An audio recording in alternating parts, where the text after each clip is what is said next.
How's everybody doing? We're here for Jake Paul. Hey, hey, hey.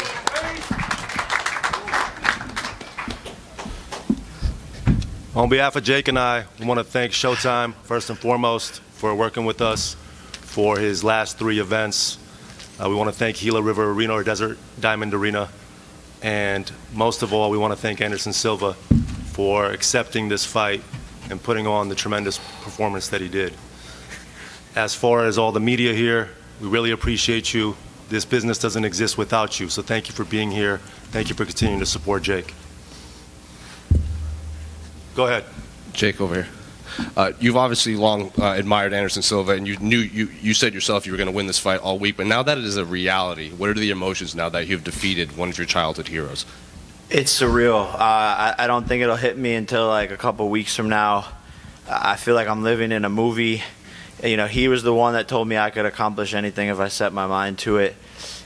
You couldn't have written this in a story. It feels like a movie. And just being in the ring with him, seeing his heart, you know, his courage, his bravery. That's the champion that I looked up to, and he's such an inspiration. And you know, I had to go in there and match his heart tonight, a heart that I saw through the TV screen when I was a kid. So it just surreal and doesn't make any sense, to be honest. And that punch that dropped him, you said after when you knocked out Tyron Woodley, you saw him, you're trying to catch that punch, and then you came over the top and dropped him. So when you did drop Anderson, was that an opening you knew you could take advantage of in there? I mean, we were throwing shots all night, and that one just caught him off guard when he was coming up. So really, like, we were just throwing, and he was taking harder shots than that. That wasn't even the hardest punch of the night. It was obviously just the timing.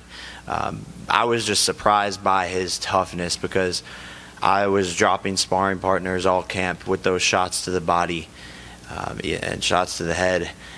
He's built different. You know, the guy's fought through broken bones and all sorts of stuff. So to beat someone like that, you got to dig deep, and that's what I did tonight. Hey Jake, Penny Buffington from MMA Fight Coverage. I'm trying to come up with the words to express how impressed I am with you. Absolutely amazing what you have done coming from the YouTube days, and now we're on ShowTime Sports. The whole entire event is because of you, Jake Paul, and I'm beyond impressed with that. I'm kind of picturing what it's like for you to choose your next opponent. It's like the Jake Paul lottery. Who's going to win next? Who gets to fight you? Are you bombarded with requests to fight? And how do you handle that? How do you go through that list of... Yeah, look, I think this fight did 2 things. It'll make a much higher level people want to fight me, and it'll make the ones who are already scared, you know, like we saw earlier this year, they're not going to want to fight me. So we'll see. That, you know, I'm sure there's a lot of names. I haven't even gone on Twitter yet to look at everything and all the call-outs, but I'm sure there's going to be a lot. And it's back to the drawing board, and we'll see who it is. But you know, Nate Diaz was here acting like a bitch. Everyone wants that fight. He tried to fight people in the hallway. You know, Nate, stop fighting people for free. Let's do it in the ring, okay? I know you're a little slow, buddy, but it's okay. We can make that fight happen. And you too, Canelo. You're getting old. You looked weird against Triple G. I still want that fight as well. And I think now, like I said it 18 months ago, I want Canelo. And then I was sitting in a room just like this, and everyone was like, oh, fucking idiot. And then now, 18 months later, here we are. And when I say that, maybe people are taking it a little bit more seriously now, and I still mean it, and I still want that fight. Are you the one that strictly makes those decisions? Are you the one that's actually powering through those requests and choosing? Do you actually have someone in your mind that you kind of want and you go for, or do you go through those requests? And all of the above, and it just, you know, who makes sense at the right time and who actually wants to do it and who will actually show up and be a professional and make weight. But it is who I want, you know. Even people on my team, my coaches and stuff, were like, well, are you sure you want Anderson? Are you sure? And I was like, yes, I can do this. Okay, well, I know that Joe Riggs has been calling you out. Is he someone that you've considered? I don't know who the fuck that is. I was afraid you were going to say that, which I find kind of funny because anyone who knows Anderson Silva definitely knows who Joe Riggs is, and he's local. So, I mean, I just think that would be a perfect matchup for you, and I hope it's something that you'll consider. Thank you. Jacob, right over here. Jake, right over here. Congrats on the win tonight, man. You mentioned Nate Diaz, and we've seen video already of this incident. It seemed like he slapped a member of your team. It's hard to tell. Can you elaborate on what happened? I haven't seen the video, and I didn't really know what happened. I just know there was an altercation with my team. Jake wasn't even aware of the altercation before the fight. Yeah, I was focused on what was going on, but I was made aware of it afterwards, and it's typical of him. That's what he likes to do. He's a street gangster. He likes to act tough, and he's really not. Like, why are you trying to beat someone up in a hallway, bro? I mean, speaking of the MMA community, you and the MMA community have a very interesting relationship, over these last few years. You just beat a genuine legend of the sport, probably one of the greatest fighters of all time. Like, how do you feel like, is this the win, do you think, that will get you the respect of that community? I think it has to. I want to watch the fight back, but, people were just saying it was a really good fight, a brawl, a war, awesome back and forth. And so I think people will respect my game. I showed different parts of my arsenal, defense, all of that, fighting on the inside with a legend who's really good at fighting on the inside. I think this fight definitely has to gain me some respect, and I'm only 2.5 years in, so this is just the start. I'm just getting warmed up with what I can accomplish, and this is the first fight in my career where I felt comfortable in the ring, right? And just think about it. No one 5 fights in is fighting 8-round fights. No one. They build them up 4 rounds, 6 rounds. I mean, Tommy Fury is still fighting 6-round fights, right? And he grew up his whole entire life doing this sport, right? And his brother's the heavyweight champion of the world. My brother and I are fucking from YouTube. So I'm doing something that no one's ever done before, and I'm just learning my bearings in the ring, but we'll see what happens after this. But I want to add, he loves the MMA community, right? He loves MMA fighters. He loves trying to be a spokesperson for the sport and bringing it along with himself. Of course, he's honest. He wears his thoughts on his sleeve, and he'll attack someone if he sees something that he doesn't agree with.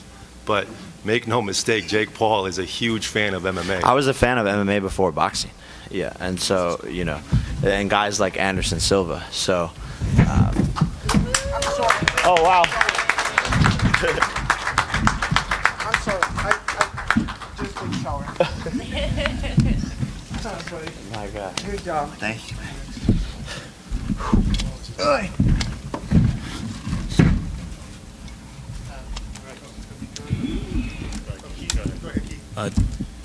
Keith Eidig from BoxingScene.com. Congratulations.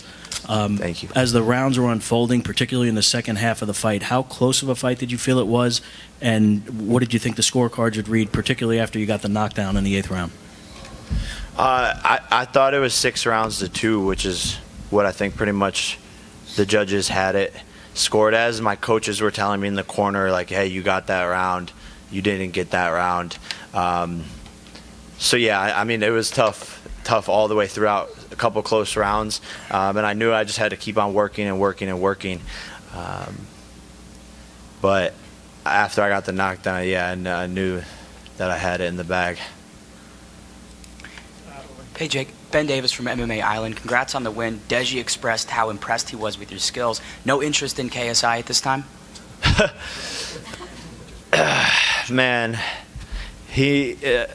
bro, he won't fight me, especially after this fight. Like, guy needs to keep on playing FIFA and making shitty rap music. I don't really know what the guy does. He's fighting bums, trash cans. I'm trying to become a world champion, and he's and he's just like, I don't know what the fuck that kid's doing. Jake, right here, over here, Chris. Do you feel like this fight, I've asked you this before, but with Anderson's age and him being in the 3rd fight since he retired, do you I know you mentioned it in the ring, but do you feel like this is moving you closer to that boxing legitimacy? And you say you feel like a world champion. Do you think this fight moves you closer to getting to that point confidently? For sure. When you get 8 hard rounds with a legend like Anderson Silva, it's just really good experience under the belt, right? And he just beat a former world champion, Julio Cesar Chavez Jr. He beat him 8 rounds to 0, so he schooled the former world champion. So this definitely moves me in that direction, and this guy is insanely tough. So it's just great experience under my belt, and like I said, it's only been 2.5 years, so who knows what I can accomplish. I know, but I'll show you guys. Jake, 2 more for Jake, and then we'll let Anderson have the floor. Jake, right here. Andreas from Sporting News. The MMA community may love you, but do you have a message for Dana White? Because he was very critical of you taking this particular fight with Anderson Silva. Dana?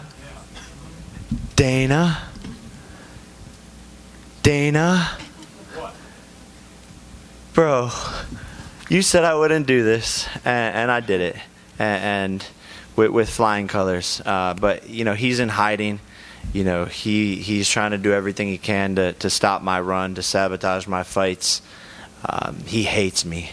He hates what I'm doing. He hates I'm exposing his business. And now, we're going to band together and create a United Fighters Association to help UFC fighters, all MMA fighters, and boxers to get more fighter pay, long-term health care. And that's a big undertaking that I've been wanting to do for the whole entire time of my career since I met Nikisa. I said it to him on the first day. I want to make a fighters union. So, man, Dana White can suck this dick. Jake, Michelle Joy Phelps with Behind the Gloves, right back here, sorry. When you first started, obviously you started fighting other YouTubers. They still seem to be looming, as in like wanting to still call you out. There have been various names that have been mentioned, even from yourself. But as you're trying to edge towards, like you said, being a world champion, is that sort of becoming further and further away from you in making those type of fights, as opposed to continuing to fight other combat fighters? Yeah, no, for sure. I don't think any of the influencers will fight me or want to fight me. I've said that since, a year ago, but especially now. And, if someone makes sense, like a big name in the space, then maybe we can do something. But I want to fight big names. I want to fight boxers. I want to fight anyone who's going to give me a challenge where fans will be like, I don't know who's going to win this fight. Those are the fights I like to make, and that was exactly what we did here. I think the fight could have gone either way. There was ways where he could win, and there's ways where I could win. Hey Jake, right over here. Yep. I just have to ask, because your brother was here, Logan. What did he tell you, and what are you going to tell him for his Roman Reigns WWE fight? Did you inspire each other from tonight? Yeah, man, he gave me a speech in the locker room. I love that man so much, and he just put it all in perspective as to what we are accomplishing together. And it's so amazing to have a partner in crime. The kid's a genius. He's such a kind person. I look up to him. He makes me a better person. He inspires me every day. And I can't believe next weekend he's going to take on another massive name in combat sports in the WWE Championship. It's surreal what we're building. I think we might be the new Kardashians. Hey, but who's gonna? Never mind. Jake. Jake, real quick. You have got your hat. You have got your cheeks. What do you have for Anderson Silva? Really quick. I got respect for him. Thank you, brother. Guys, let's get a hug together. Good job. Good job. All right. Thank you, guys. Congratulations, both.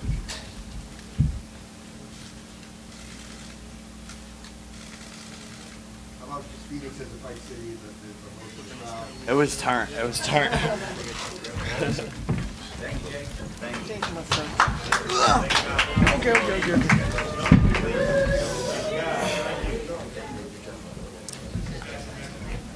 Yeah, questions for Anderson, guys? Go ahead. Yes. I'm sorry, I'm from Brazil. I'm going to ask Anderson in Portuguese. Anderson, back here. Cadê você? Here, aqui. Onde? Direito, aqui. Tá, tô te vendo. Fala comigo. Anderson, primeiro de tudo, eu queria que você falasse um pouco sobre essa experiência, né? 47 anos ainda se testando no ringue. Deu para ver que você fez de tudo um pouco lá dentro hoje. Como é que você se sentiu e o que você achou, assim, do combate? Assim, guys, I go speak in Portuguese first, right? Is okay? Yes. Okay. So, eu acho que eu treinei muito para essa luta e todo mundo conhece o meu jeito de lutar, mas eu não sei, eu acho que eu falhei na estratégia, né? Eu até estava conversando com os meus treinadores no quarto agora, e eu não entendi. Realmente, eu mesmo tô chocado de não ter feito tudo que eu treinei durante todo o treinamento, durante todo o camp. Eu acho que falhei ali, não estava achando a distância, mas não é desculpa, né? O Jake foi bem melhor do que eu, não tem desculpa da idade, até porque eu lutei todos os rounds bem, não senti o gás em nenhum momento, e ele foi melhor, né? Estrategicamente ele foi melhor, conseguiu impor o jogo dele melhor do que o meu e venceu. So, I just try to speak in English now. So, the Jake is better than me today because I try to put in my game inside and my whole strategy, and that's I talk to my coach in the room. You know, I don't found my distance and I fail in my strategy, and Jake better than me today. That's it. E agora, o futuro, assim, como você se vê? O que você quer fazer? Porque você é um cara que é super inquieto, a gente sabe que você vai... Não consigo parar não, filha. Não dá. I can't stop. You ask me about you stop or not, I can't stop. Então a gente pode te ver no ringue ainda. Com certeza. Yes, for sure. Anderson, actually, I mean, when you look at the punch stats, you landed more power punches on him. It seemed as if, you know, from watching the fight, for some of us anyway, that you were outboxing him. Did you feel like the scorecards were favoring you as you went into that final round, honestly? Wow, you know, I failed in the strategy, you know. In the last round, the Jay take the good punch, you know, and my base is not correct, you know. That's my coach saying my base is not correct, and that's I take the punch. But I don't feel knockout. I don't feel power, but I'm not in good balance, and that's I take the punch. Of course, I have more experience, and I doing this a lot, and this is happening with me again one more time, you know. The last time it happened to me when I fight with I forgot the name, the guy in UFC. Ryan. No. Yeah, Ryan Hall. Yeah, Ryan. I fell 2 times in that situation, you know, and that time I just talked to my coach. I don't believe it because I training hard for don't do the same stupid position, you know. But I'm human. I'm superhero, but sometimes my half human fail. Yeah. And Jake talked you into joining him in this bet of, you know, trying to create a UFC union, so to speak. That's the truth. How committed to that are you? It's not if UFC unit. It's a unit for help and doing something better for MMA fighters, you know. And I think Jake and I can do something huge for help this new generation, you know. Anderson. Oi. Aqui. Cadê você? Eu tô Aqui te do lado vendo, da fala Evelyn aqui. comigo. Tudo bom? Tô bem. Duas eu perguntas. não tô bem, né, cara? Perdi, porra. Tá, mas fala. Duas perguntas rápidas. Eu sei que você acabou de lutar e é talvez cedo para isso, mas uma revanche faz parte dos seus planos? Te interessa? Te interessaria? Cara, eu costumo falar o seguinte, né? Quando você perde, você tem que entender que você perdeu. Você tem que ver no que você errou, tentar melhorar e não ficar achando desculpa, né, cara? O cara foi melhor do que eu, não tem nada a ver com a minha idade, não tem nada a ver com absolutamente nada de errado com a técnica, e sim com a estratégia que eu fiz. Mas eu não tenho essa coisa de, revanche e etc, entendeu? Eu acho que se tiver que acontecer, vai acontecer.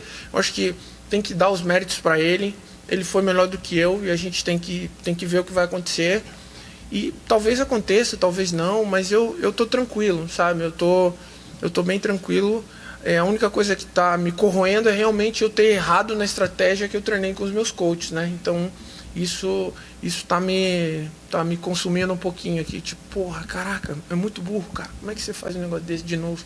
Mas é isso, a gente é humano e às vezes não é teu dia e você erra, e é assim mesmo. Eu tenho muita experiência nesse esporte de combate. Já perdi muitas vezes. Perdi em momentos que eu não podia perder. Ganhei em momentos que eram importantes eu ganhar. E assim, cara, a vida que segue. Vambora, vamos pra cima, pro próximo desafio. Maravilha. Ela te perguntou sobre o seu futuro. Eu queria te perguntar, duas coisas sobre o futuro, na verdade, primeiro do Jake Paul, até onde você acha que ele pode chegar com as habilidades dele no boxe, e até onde esse modelo de negócio, de celebridades lutando, youtubers lutando, até onde esse modelo de negócio pode ir? Cara, eu acredito que é um modelo de negócio fantástico, né?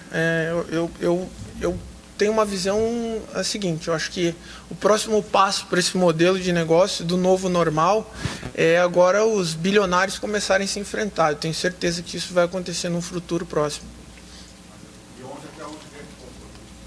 Cara, assim, o céu é o limite, né, cara? O céu é o limite. Eu acho que muitas pessoas falaram muito dele, né, e continuam falando porque ele está incomodando todo mundo, né, cara? Então, assim,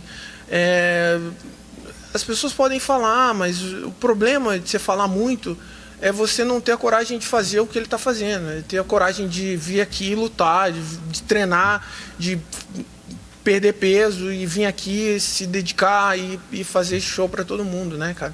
Então, assim, não tem o que falar, né? As pessoas falam e tal. É lógico que quando você tem um sonho, você corre atrás do seu sonho e você vai cutucando todo mundo para você chegar no teu sonho.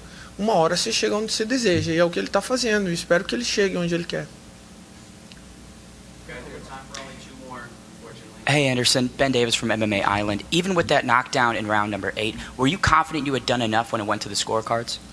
Wow, I just try to follow the orders of my coach, and I talked to my coach in the room. I said, I don't believe I take knockout in the last round. That's stupid. I fell on the strategy, and that's I feel, and that's I talk to my coach. I failed on my mission, and I back to home training better and try to make the strategy correct in the next time.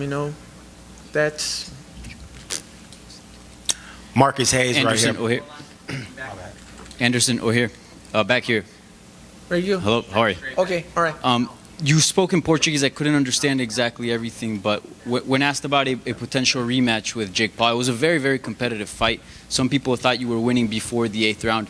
Is a rematch something that interests you? Is that something that you'd be open for? The rematch?